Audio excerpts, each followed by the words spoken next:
करता हूं मैं, है ना। सभी लोग स्टार्टिंग से जुड़ जाइए और जिससे कि हम और अच्छी चीजें को पढ़ सकें और बेहतर बना सकें। चलिएगा, तो लो, और हेलो सर जी, आइए जल्दी, बहुत डर है, बहुत देर से आपका इंतजार कर रहे हैं। आ गया भाई, आ गया, है ना। तो रेशो आज स्टार्ट होगा, लेकिन उससे पहले हमारी कुछ चीजें थी जिनको हम सॉर्ट आउट करना चाहते हैं। पहली चीज, तो फर्स्ट ऑफ ऑल जो आपका डाउट था ना, फर्स्ट ऑफ ऑल जो आपका डाउट था कि वो था ना 11 किस्त वाला, 11 इंस्टॉलमेंट वाला, उसमें जो हमने आंसर निकाला था वही हमारा सही आंसर है। कौन सा? 240/11, यही राइट आंसर है। ठीक है, और वो क्वेश्चन भी सही था। ठीक है ना। तो ध्यान रखना, आपने जो किया वो बिल्कुल राइट कॉन्सेप्ट है, उसमें कोई दिक्कत नहीं, ऑप्शन ही गलत थे। ठीक है, तो नो प्रॉब्लम, नो टेंशन। अब तो टेंशन खत्म हो गई होगी। जब अपन को जब पता नहीं रहता तो उसके बाद हम ट्राई करते हैं तो हमें ऐसा लगता है कि अब ठीक है, अब फील आ रहा होगा कि हम पूरा समझ में आ गया। ठीक है, तो इसका आंसर आएगा 240/11, राइट आंसर है। 26 वाला आंसर नहीं है। तो जितने भी स्टूडेंटों ने अलग अलग थ्योरीज बना रहे थे वो गलत थ्योरी है सारी। जो हमारी है चीज वो सही है कि भाई हमें 5,000 से लेना है और अंत तक चलेंगी किस्त, और उसको ब्याज के बराबर कर देना। जो भी कितने रुपए का ब्याज आ रहा था वो 500 रुपए का आ रहा था ना ब्याज। ठीक है, ये कहानी थी। क्लियर हो गया? यही होगा। ठीक है, चलिए स्टार्ट करें चीजों को। तो आंसर आपको समझ में आ गया होगा, हम लोग सही थे, अच्छी बात है, और हमारा कंसेप्ट भी क्लियर है, सबसे बड़ी बात। अगर कंसेप्ट बिगड़ जाता है तो डर लगने लग जाता है। ठीक है, चलिए, तो आज मैं थोड़ा सा सीआई का इंस्टॉलमेंट पढ़ा दूं, अगर आप बुरा ना माने तो, क्योंकि सीआई का इंस्टॉलमेंट ईजी है और आपको एक बार में समझ में आ जाएगा। ठीक है, फिर मैं रेशो आपको पढ़ाने वाला हूं, है ना। सीआई का इंस्टॉलमेंट पढ़ के, यानी कि चक्रवर्ती ब्याज किस्त, चक्रवर्ती ब्याज पर जो किस्त है वो पढ़ा देता हूं पहले। ठीक है, तो देखो ये सिंपल होता है, बहुत आसान है। कैसे करेंगे मैं बता देता हूं पहले, फिर उसके बाद रेशो पढ़ेंगे बहुत अच्छे तरीके से इंट्रोडक्शन लेके। ठीक है, अगर मैं आपसे कह दूं मेरे प्यारे स्टूडेंट्स, अगर मैं आपसे कह दूं कि कोई मेरे को रेट दे रखी है, क्योंकि रेट तो देगा ही, अगर रेट मुझे दे रखी है तो किस्त क्या होती है इसमें ये बताता हूं। ठीक है ना। हाँ, रेट मैं अगर आपसे कह दूं कि भैया मान के चलिए रेट मेरी 20% है, रेट मेरी 20% है, तो इसको आप फ्रैक्शन में बदलोगे। सबसे पहले फ्रैक्शन में बदलोगे 1/5। ये नीचे वाला 5 क्या है? ये 5 क्या है? ये प्रिंसिपल है। ये एक क्या है? ये आपका इंटरेस्ट है। हमें इंस्टॉलमेंट से मतलब है। इंस्टॉलमेंट क्या होता है पता है? एक अमाउंट जो एक पर्टिकुलर टाइम पर दिया जाए, है ना।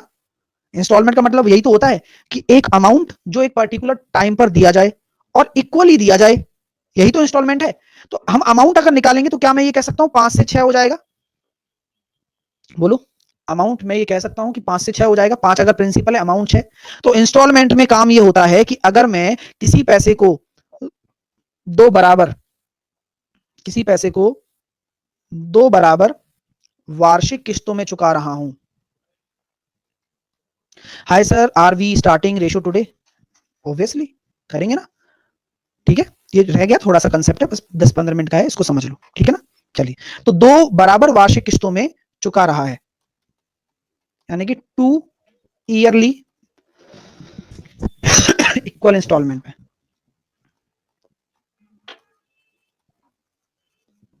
तो मेरे प्यारे स्टूडेंट, अगर 2 साल के लिए बोलता है तो हम क्या करते हैं? जो हमारा ये 5 दे रखा होता है इसका स्क्वायर कर देते हैं, 25 और 36, 25-36 हो गया।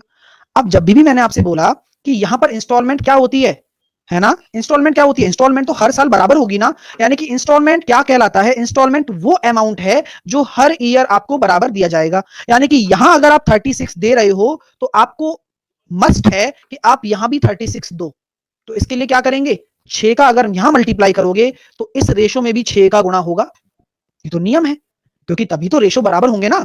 तो 6 का गुणा होगा। अब देखो, क्या मैं ये कह सकता हूं पहले साल की किस्त भी आपकी बराबर हो गई? तो ये हो गई आपकी फर्स्ट इंस्टॉलमेंट और ये आपकी सेकंड इंस्टॉलमेंट, और दोनों ही इंस्टॉलमेंट बराबर होनी भी चाहिए।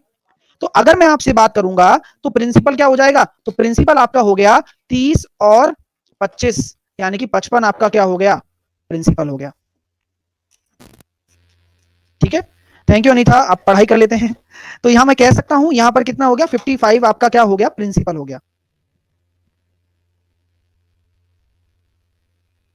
ठीक है, ये प्रिंसिपल हो गया। क्वेश्चन भी ऐसा ही आता है। क्वेश्चन ऐसा आता है, क्या मैं ये कह सकता हूं कि 55 अगर आपका प्रिंसिपल है, तो अगर मैं आपसे बोल दूं कि मैंने जो पैसा लगाया था वो था 22,000 रुपए, तो मुझे बताइए कि मेरी इंस्टॉलमेंट क्या होगी? बताओ। अब बहुत आसान हो जाएगा। एक बार लग रहा होगा कि सर क्या कर दिया, लेकिन मैं आराम से समझा दूंगा, चिंता ना करो आप लोग। तो मैं ये कह सकता हूं सर ये 22,000 क्या करूंगा, जो ये रेशो तो पूरा का पूरा आएगा, प्रिंसिपल तो पूरा का पूरा ही प्रिंसिपल है, ये ध्यान रखना। यानी कि क्या मैं ये कह सकता हूं कि 55 रेशो बराबर आप क्या कर दो, जो 22,000 हमें दिया गया है उसके बराबर कर दो।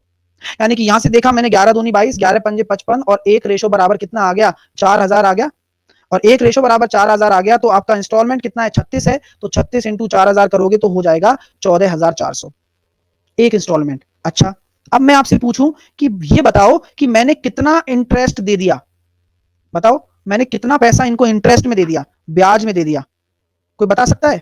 तो आपको दिख रहा है ना कि आपका प्रिंसिपल कितना था 22,000 था, और आपका अमाउंट कितना आया 28,800, यानी कि 14,400, 14,400 दो बार है ना।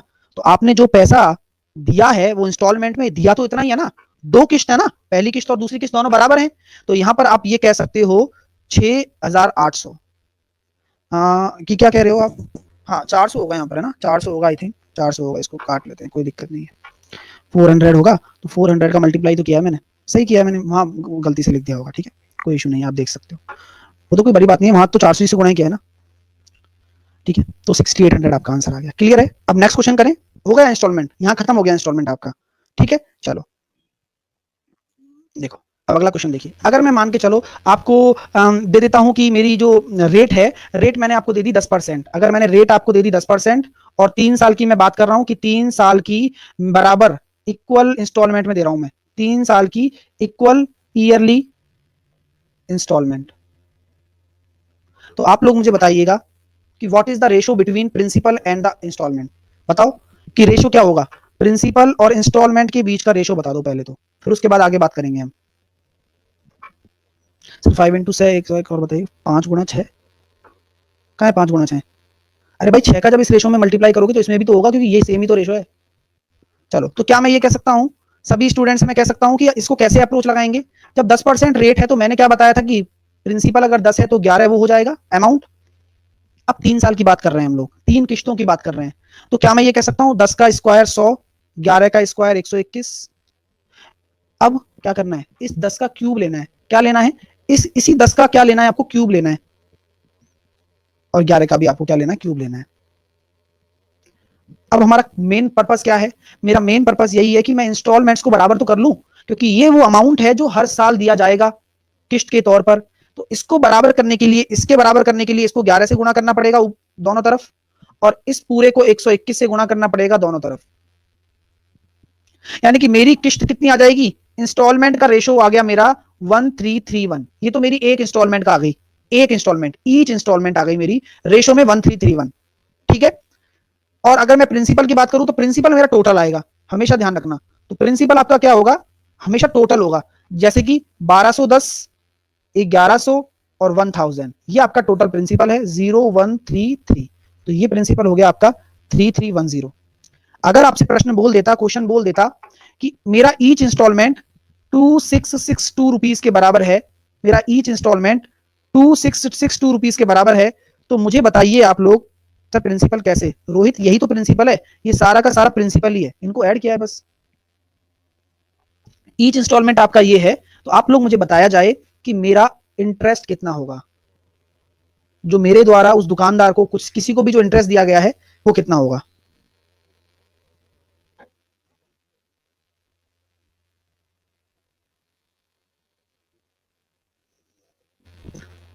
तो हम ये कैसे कहेंगे सर, आपने बताया सर अभी हमें कि प्रिंसिपल हमारा इतना रेशो निकल कर आया, और अगर मैं इंस्टॉलमेंट की बात करूंगा तो 1331, ये तीन तीन किस्तों में जा रहा है, यानी कि इतना पैसा मैं दे दूंगा उनको 3993, यानी कि जो ये रेशो निकल कर आ रहा है ये क्या है, ये हो जाएगा 38 और 683, तो यहां से कितना निकल कर आया, एक रेशो बराबर कितना निकल कर आया, 2 निकल कर आया ना, तो यहां से आंसर आ जाएगा आपका कितना निकल कर आ जाएगा 1366, तो 1366 आंसर आ गया, ये हमारा सर आज न्यू टॉपिक स्टार्ट होगा, want join from start new topic, sorry for, हाँ मैं कर ही रहा हूँ, बस ये इंस्टॉलमेंट खत्म हो गया ना, नया टॉपिक स्टार्ट कर रहा हूँ, डोंट वरी अबाउट इट, है ना।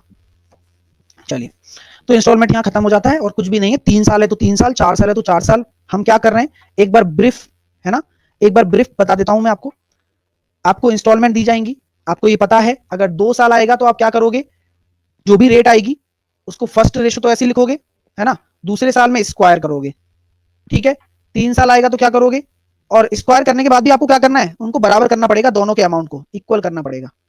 सर 2662 कहां से आया, ये क्वेश्चन में दिया था राधा मैंने, ये क्वेश्चन में दिया था कि ईच इंस्टॉलमेंट अगर ये है तो हमने रेशो में ये निकाली, तो 1 रेशो बराबर 2 रुपया हो गया ना, इसी वजह से। 3 साल है तो क्यूब करेंगे, उसके बाद स्टार्ट करेंगे।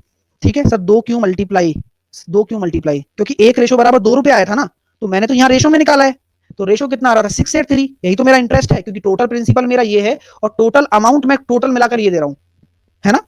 सर इक्वल क्यों किया, इक्वल इसलिए करते हैं क्योंकि हमारी जो किस्त होती है वो तो इक्वल रहेगी ना, किस्त तो बराबर ही रहेंगी हर साल, इसी वजह से। सर 638 कैसे टू इंस्टॉल, सर इसके पिछला का कंसेप्ट क्या है, ट्रिक्स बहुत अच्छा है, इसके पीछे कंसेप्ट यही है जो बताया, यही कंसेप्ट है और यही मेथड भी यही है कि हम अमाउंट को बराबर कर देते हैं बस। सर 4 ईयर का होगा तो पहले स्क्वायर फिर क्यूब और फिर 4 ऐसा करेंगे। जैसे 4 ईयर का मैं एक कॉन्सेप्ट ले लेता हूँ, 4 ईयर का एक कॉन्सेप्ट लेता हूँ, जैसे कि हाँ नहीं रेशो स्टार्ट हो रहा है, नेहा मेगा अभी हो रहा है, रुको। जैसे कि मैं 10% रेट ले लेता हूँ और 4 साल के लिए आपको किस्त बोलता हूँ मैं, 4 साल का आता नहीं है वैसे, ठीक है। तो क्या करते हैं, तो हम ये कहेंगे देखो 10 से 11, 100 से 121, इस 10 का ही क्यूब करेंगे, 1000 से 1331 और 10,000 से 14641। अब देखो ये सब रेशो ही चल रहा है वैसे तो। अब इनको बराबर करने के लिए क्या करना पड़ेगा, इसको मुझे 11 से मल्टीप्लाई करने का पड़ेगा, इसको भी करना पड़ेगा, इसको मुझे 11 इंटू 11 से मल्टीप्लाई करना पड़ेगा, क्योंकि बराबर करना है ना भाई, हमारा काम ही है ये। इसको मुझे 11 इंटू 11 इंटू 11 से करना पड़ेगा, इतना बड़ा हो जाएगा। ठीक है सर, स्क्वायर क्यूब क्यों करते हैं, क्योंकि इंस्टॉलमेंट में किया जाता है, ठीक है, ये ध्यान रखो, वरना बहुत ज्यादा रायता फैल जाएगा, बेसिक से जाएंगे तो। इंस्टॉलमेंट इक्वल करने के लिए सारा करेंगे। चलें आगे, रेशो पढ़ें, चलिएगा स्टार्ट करते हैं रेशो, नया टॉपिक। सर ऐसे करने में 5 मिनट चले जाएंगे तो इतना टफ क्वेश्चन आएगा ही नहीं, 2 साल का आएगा और हो जाएगा आसानी से। इंस्टॉलमेंट को ऐड कर सकते हो ना, तभी तो अमाउंट बनेगा, ऐड कर सकते हो इनको, मैं कर तो रहा था ऐड अभी। चलिए रेशो स्टार्ट करते हैं। रेशो, अब रेशो का मतलब आप समझते ही होंगे, ये अनुपात होता है। अनुपात एक तरीके से रिप्रेजेंटेशन है डिवाइड का, भाग का। सर कैसे, अगर मैं लिखता हूं ए अप डिवाइडेड बाई बी, तो इसका मतलब ये क्या है, ए रेशो बी तो है, ठीक है ना। हाँ मैं इसके आज प्रैक्टिस भी दूंगा, रेशो की प्रैक्टिस भी दूंगा मैं आज, है ना, पूरा क्वेश्चन प्रैक्टिस देने वाला हूँ, आप घर पे करके लाइएगा। तो अभी आप सीख लो पहले बेसिक इंट्रोडक्शन, ठीक है। कहाँ गया, तो यहाँ देखिए पहले ए रेशो बी होता है। अच्छा ये बताओ, जो ये ए रेशो बी है, तो ये बताओ कि ये क्या किसी का भी निकल जाता है क्या, हाँ ये किसी का भी रेशो निकल जाता है क्या। जैसे कि मैं अगर आपसे बोलता हूँ 15 और 25 का रेशो निकालो आप, तो क्या ये इसका एक्चुअल रेशो क्या होगा, 15:25।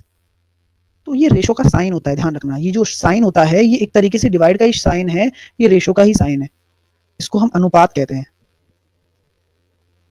ठीक है। इसका हम सरल अनुपात निकालेंगे, ये इस टू है ना, तो 5 तिया 15 और 5 25, 3:5, 3:5 है, ठीक है। अब मैंने 15 और 25 को ले लिया, लेकिन क्या मैं ये कह सकता हूं कि भाई साहब आपने जो लिया है, तो इन दोनों रेशोज का आपस में कनेक्शन होगा बिल्कुल घनिष्ठ, यानी कि अगर मैंने अभी आपको बताया था इन दोनों रेशो का कनेक्शन तो होगा ही ना, होगा। अगर मैं इसमें कुछ चेंजेस करना चाहता हूं, यानी कि मैं इसको 10 बनाना चाहता हूं, तो मैं इसमें 2 का गुणा करूंगा, तो क्या मैं ये नहीं कह सकता कि ये जुड़वा है, ये रेशो क्या है, किन्हीं दो संख्याओं को आपस में जोड़ लेता है। अगर मैं इसमें कुछ भी करूंगा ना, वो उसमें भी होगा, किसमें, मल्टीप्लाई में केवल। तो यहां अगर मैंने 2 का मल्टीप्लाई किया, तो इस वाले में भी 2 का मल्टीप्लाई होगा, क्योंकि इन दोनों का मैंने कनेक्शन आपको दे रखा है।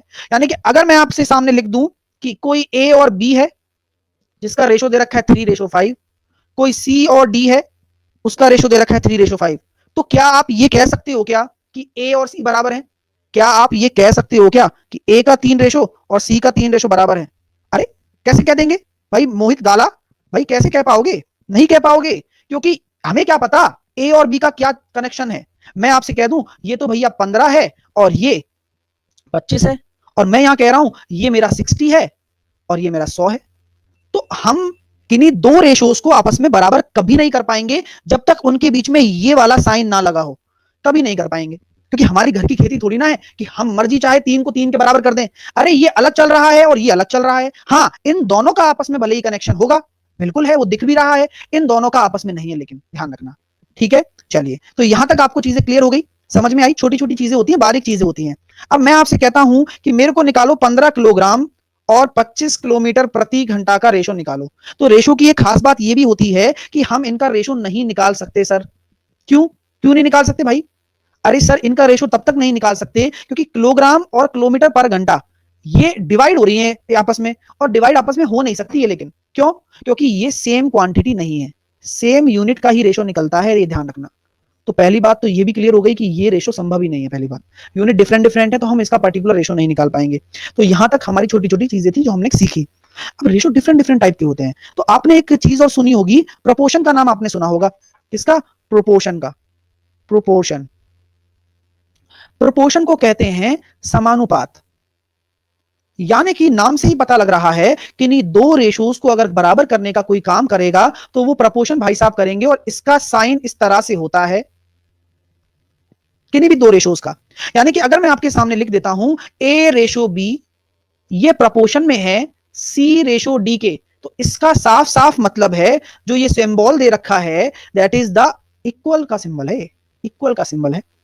तो यानी कि यहां ये इक्वल्स टू दर्शाता है, यानी कि दो रेशो आपके आपस में इक्वल हो जाएंगे, ए बराबर ए अपॉन बी बराबर हो जाएगा सी अपॉन डी के। तो यहां से भी हम एक रिलेशन फाइंड आउट कर सकते हैं प्रपोर्शन के, फाइंड आउट प्रपोर्शन के संदर्भ में, है ना। तो ये प्रपोर्शन होता है। प्रपोर्शन को मैं अलग से आपको और एक्सप्लेन करूंगा, जहां पर मैं आपको first proportion, mid proportion, third proportion, इन सब के बारे में बहुत सारी डिटेल में जानकारी देने वाला हूं। लेकिन अभी आप प्रपोर्शन को इतना जान लो कि ऐसे ऐसे होता है, ठीक है। चलिए अब आगे चलते हैं। रेशोस की बात कर रहे थे तो रेशोस के अंदर चलते हैं। रेशो आपको बहुत कुछ सिखाने वाला है अभी। तो अगर मैं आपसे कह दूं कोई दो रेशो मेरे सामने ए रेशो बी इस प्रकार हैं, 2:3, और मैं आपसे कहता हूं कि मुझे इसका इनवर्स रेशो चाहिए, यानी कि इसको मैं कह सकता हूं विलोमानुपात भी कह सकता हूं, या फिर मैं इसको कहता हूं व्युत्क्रमानुपात। कैसे निकालूंगा?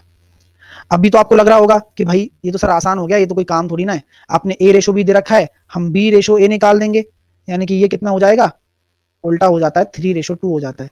यानी कि किसी का भी आप इनवर्स रेशो निकालो, कोई बड़ी बात भी नहीं है ना। लेकिन इसके पीछे एक मेथड है, उस मेथड को समझना बहुत जरूरी है, वरना वो मेथड नहीं समझ में आया तो दिक्कत हो जाती है। सर क्या मेथड है? हम ये कह सकते हैं कि मुझे ए और बी दे रखा है 2:3, ठीक है।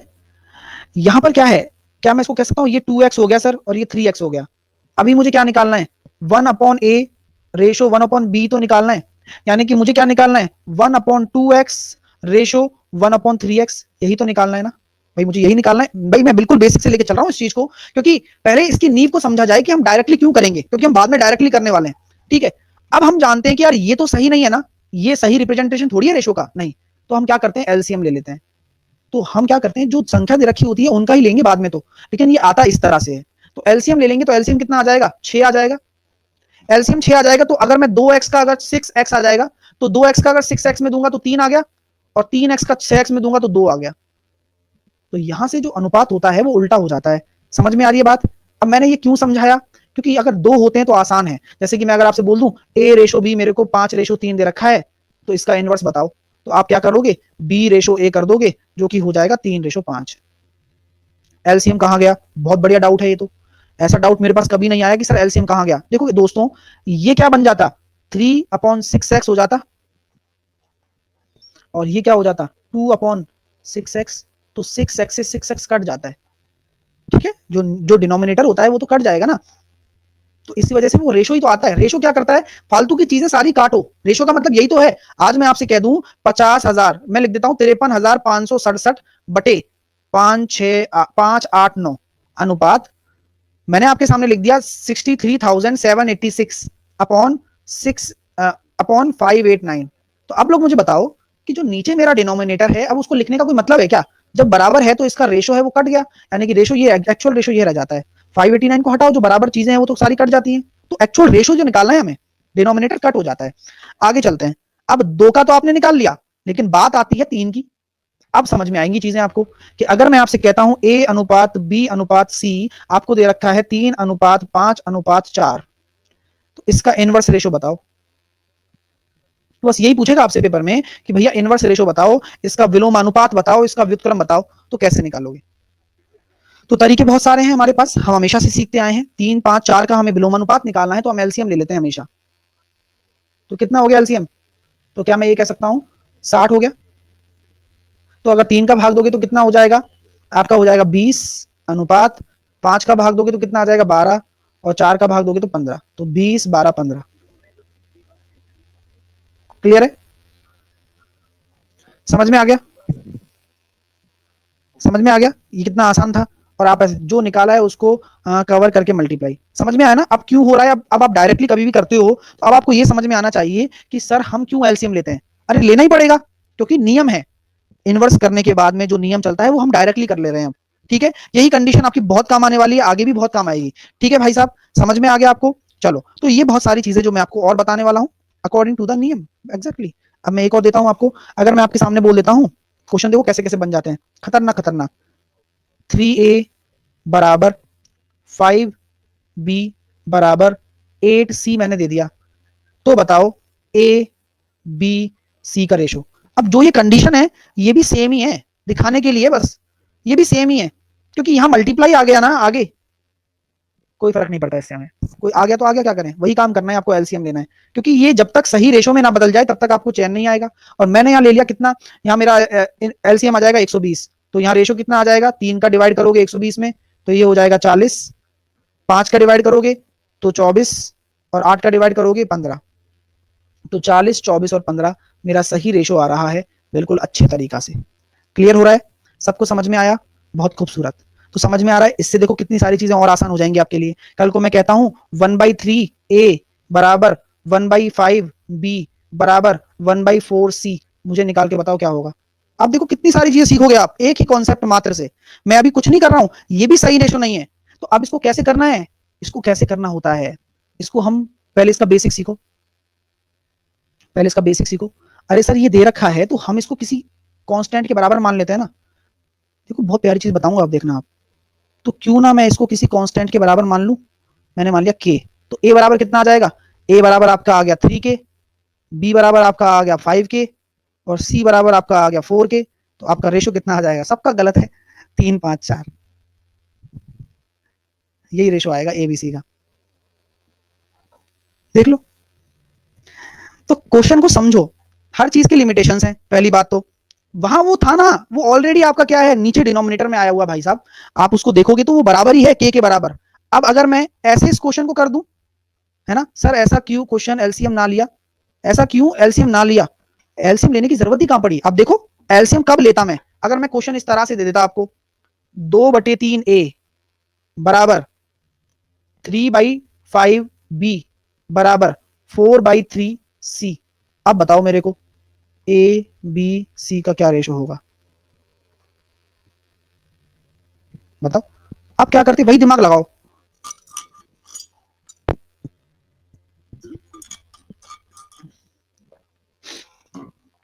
तो क्या मैं आपको बता सकता हूं अभी भी कि देखो सर पहले बेसिक से करें तो इसको के बराबर मानेंगे तो ए बराबर कितना हो जाएगा 3/2।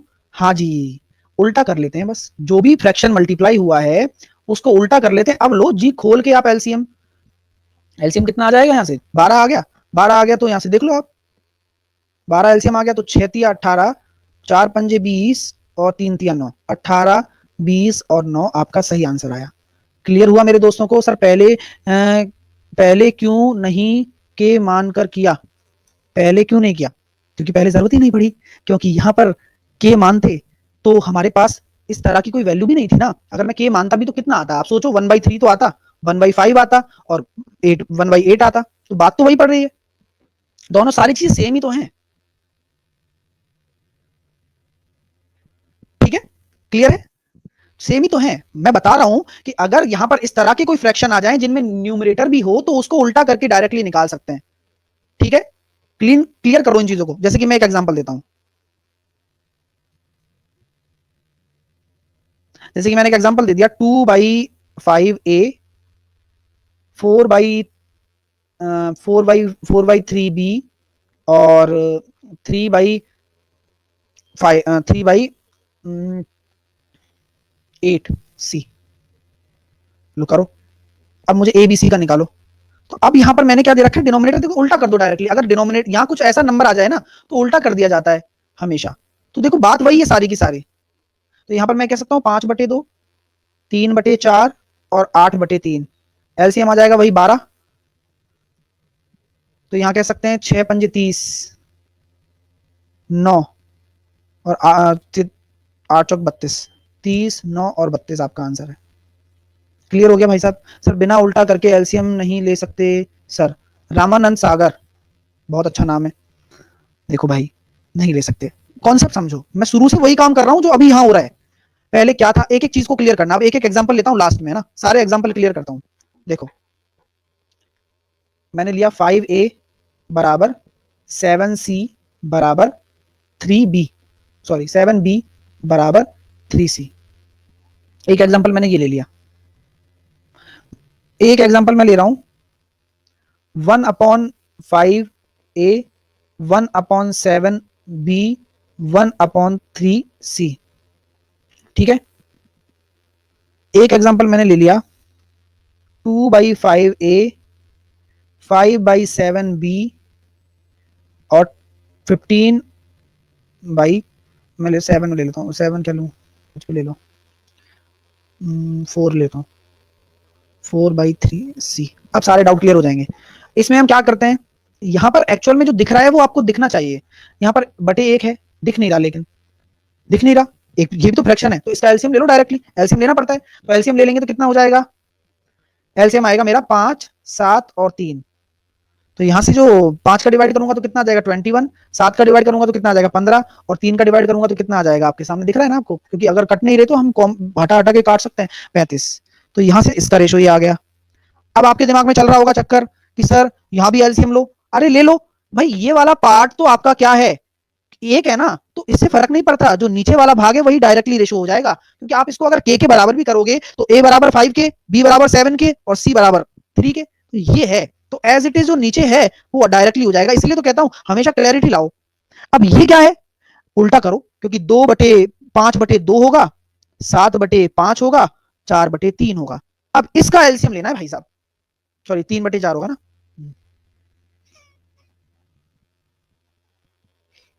3/4 समझ में आ जाएगा। अब एलसीएम ले लोगे 20 आ जाएगा, तो यहां से आ जाएगा 50 और 70, नहीं 50, 20 आया ना, 7×4 = 28 और 15। क्लियर है, सबको क्लियर हो गए? कोई डाउट, किसी को किसी तरीके को कोई दिक्कत? तीनों कंसेप्ट देख लो आप कब लेते हैं, क्योंकि ये सब काम आने वाली चीजें हैं और ये सब हमेशा काम आएंगी। ठीक है भाई साहब, चलें आगे। चलिए, अभी तो बहुत सारी चीजें बतानी है। चलो, अगर कोई आपसे बोले कि भाई कंपाउंड रेशो निकालो, अब ये ऐसी चीजें हैं जिनके बारे में नहीं पता होता है। अगर मैं आपको बोल देता हूं, इसको हिंदी में बोला जाता है जटिल अनुपात। कंपाउंड रेशो का मतलब होता है जटिल अनुपात। क्या होता है? जटिल अनुपात। अब क्या बोला जाता है, ये कंपाउंड रेशो, सर ये किसा वाला का नाम है। अंग्रेज बना दोगे तुम मुझे हिंदी पढ़वा पढ़वा के। तो कंपाउंड रेशो क्या होता है, जटिल रेशो होता है। अब ये क्या क्या होता है, जब दो या दो से अधिक अनुपातों के पूर्व पदों के गुणनफल और अंतिम पदों के गुणनफल को अनुपात को जटिल अनुपात कहते हैं। सर समझ में नहीं आया, क्या कहानी है? देखो, मैंने लिखा 2:3, 5:7। ठीक है, इसको कंपाउंड रेशो बोलते हैं ना, नाम तो दे दिया मैंने। 5:7 और मैंने दे दिया 3:6, 3:5। तो यहां पर बोला गया सर इसका कंपाउंड रेशो निकालो। तो what is compound ratio? Compound ratio is, आप उसके आगे वाले पार्ट को एक साथ मल्टीप्लाई करोगे, करो जल्दी से, तो कितना आया, 15×2 = 30। ठीक है, और उसके पीछे वाले पार्ट को, यानी कि 3×7 = 21, 5×5 = 105। तो ये जो 30:105 है, that is your complex ratio, sorry compound ratio. समझ में आ गई बात? तो इसको आप काट सकते हो, 5 से काटो, 5 से काटा मैंने इसको 6 बार, 21 हो गया। 3 से काट सकता हूं, 3×2 = 6 और 3×7 = 21, 2:7। क्लियर हो गया? अच्छा लगा? तो ये आपने पहली बार सीखा हो या बाद में आता हो आपको, उससे फर्क नहीं पड़ता। लेकिन कभी भी क्वेश्चन आ जाए कि भैया मुझे बताओ 2:3 का, 5:6 का और 7:8 का कंपाउंड रेशो बताओ, ठीक है, हमें क्या करना होता है, जो तीनों रेशो दे रखे होते हैं, 2 या 2 से अधिक रेशो होते हैं उनका ही निकलता है ना। 2 हो 2 का भी चलेगा, अकेले सिंगल का कुछ नहीं होता, 2 का भी चल जाएगा। तो यहाँ से हम निकाल सकते हैं 70 आ गया और 18 8 144, तो इसको काट सकते हो, 35 और 72 आ जाएगा। ये आपका आंसर आ गया। ठीक है भाई साहब, क्लियर हो रहा है कॉन्सेप्ट आपका? चलिए, इतना ही करवाना चाहता था। अब आगे देखते हैं। अब आगे एक रेशो होता है डुप्लीकेट रेशो।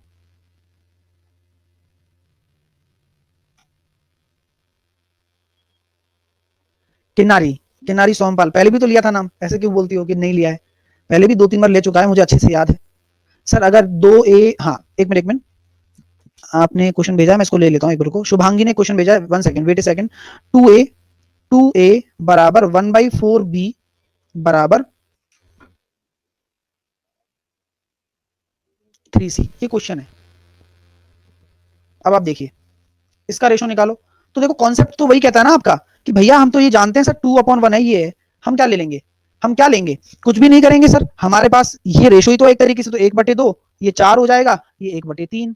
तो यहां से हम एलसीएम ले लेंगे, 6 एलसीएम आ गया, तो ये हो जाएगा भैया हमारा 3, और ये हो जाएगा हमारा 24, और ये हो जाएगा हमारा 2। तो 3:24:2 मेरा एबीसी का रेशो हो गया। बस काम खत्म।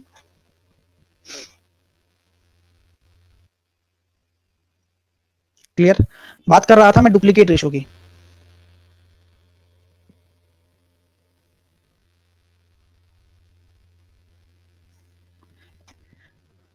हाँ, एक कोर्स बनाऊंगा नाम लेने पर, ठीक है, तो उसमें सभी का नाम लिया करूंगा बैठ के आधे घंटे। ठीक है, तो डुप्लीकेट रेशो को क्या कहा जाता है? वर्ग,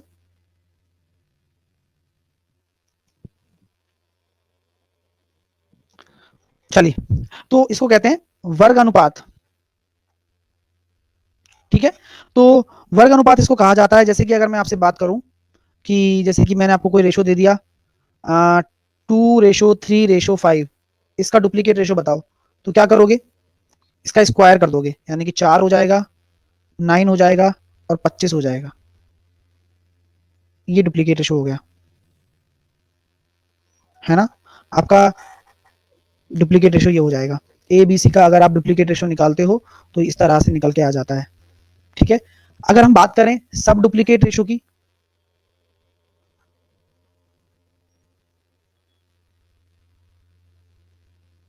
हाँ स्क्वायर कर देते हैं बस। जैसे कि मैं अगर आपके सामने एक ऐसे लिखता हूं, तो डुप्लीकेट रेशो हो जाएगा ए स्क्वायर, बी स्क्वायर और सी स्क्वायर। ठीक है, अगर मैं आपसे बात करूं सब डुप्लीकेट रेशो, सब डुप्लीकेट रेशो क्या कहलाता है हिंदी में? वर्गमूल। समझ में आ गया होगा वर्गमूल से ही, वर्गमूलानुपात। यानी कि आपको कोई संख्या दी जाएगी, जैसे कि मैं कोई भी संख्या आपको दे दूं जो वर्ग होगा, तो जैसे कि अगर मैं कह सकता हूं कि ए बी सी का अगर मैं सब डुप्लीकेट रेशो निकालूंगा तो कितना हो जाएगा? √A, √B और √C। तो अब क्वेश्चन कुछ भी ले सकते हो, इसका ले लो 25, 81 और 169 का सब डुप्लीकेट रेशो निकालो भाई, तो कितना आ जाएगा? 5, 9 और 13। ठीक है, इसी तरीके से ट्रिप्लीकेट होता है, आपको नाम से पता लग जाएगा। ट्रिप्लीकेट आ जाए तो क्या करोगे? क्यूब कर दोगे, ए क्यूब, बी क्यूब, सी क्यूब। और सब ट्रिप्लीकेट आ जाए तो क्या करोगे? √A cube, √B cube, √C cube. मैं लिख नहीं रहा हूं क्योंकि ये बता दिया, बस समझ में आना चाहिए, क्यों टाइम वेस्ट करें लिखने में। आगे चलेंगे इससे अच्छा तो। चलिए अब आगे चलते हैं। अब आपको मैं बताऊंगा रेशो जमाना। आ जाओ अब, रेशो जमाना, रेशो कैसे जमाए थे। मैंने आपके सामने बोल दिया A:B आपको दे दिया मैंने 4:5, B:C मैंने आपको दे दिया 3:7। तो मुझे बताइए, B:C दे दिया मैंने आपको 3:7, तो ABC का रेशो बताओ। तो 2 3 तरीके हैं मेरे पास, दोनों तीनों तरीके आपको बता दूंगा, आप जो अच्छा लगे आप यूज कर लेना। ABC का रेशो बताओ।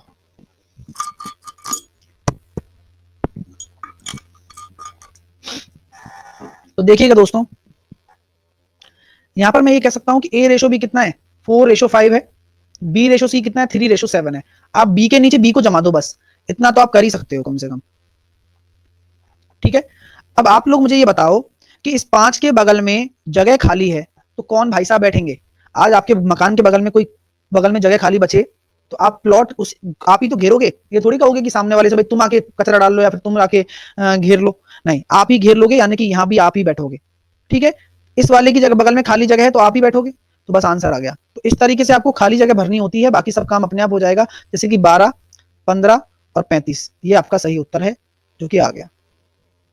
ठीक है, अब दूसरा मेथड क्या कहता है, सेकंड मेथड। सेकंड मेथड कहता है कि भैया जो कॉमन है उसको बराबर कर लो ब्रिज बनाने के लिए, तो वो यहीं के यहीं सॉल्व हो जाता है। जैसे कि यहाँ 5 है, यहाँ 3 है, तो 5 और 3 को बराबर करने के ये ज्यादा कन्वीनियंट मेरे को लगता है। क्यों? क्योंकि कभी भी हम प्रॉफिट लॉस सॉल्व करते हैं, कभी कुछ करते हैं, तो हाथ के हाथ हो जाए कोई काम सही है। बार बार इनको जमाने कौन बैठ रहा है, बड़ा कोई आ जाए तो ये वाला सही है, प्लॉटिंग वाला।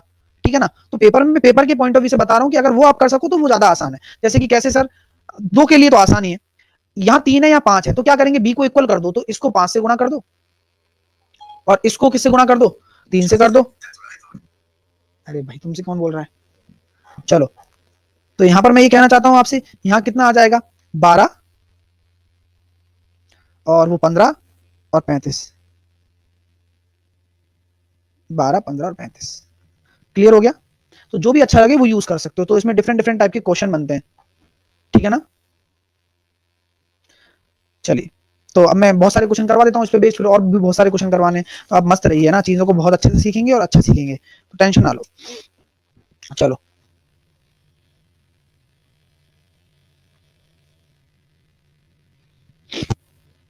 ए अनुपात बी आपको दे रखा है कितना, 2:3। बी अनुपात सी आपको दे रखा है 4:7। तो पहले तो ये करके बताओ ए बी सी। फिर मैं क्वेश्चन दे रहा हूं आपको, ए अनुपात बी 2:3, बी अनुपात सी 5:6, सी अनुपात डी 12:7। ठीक है,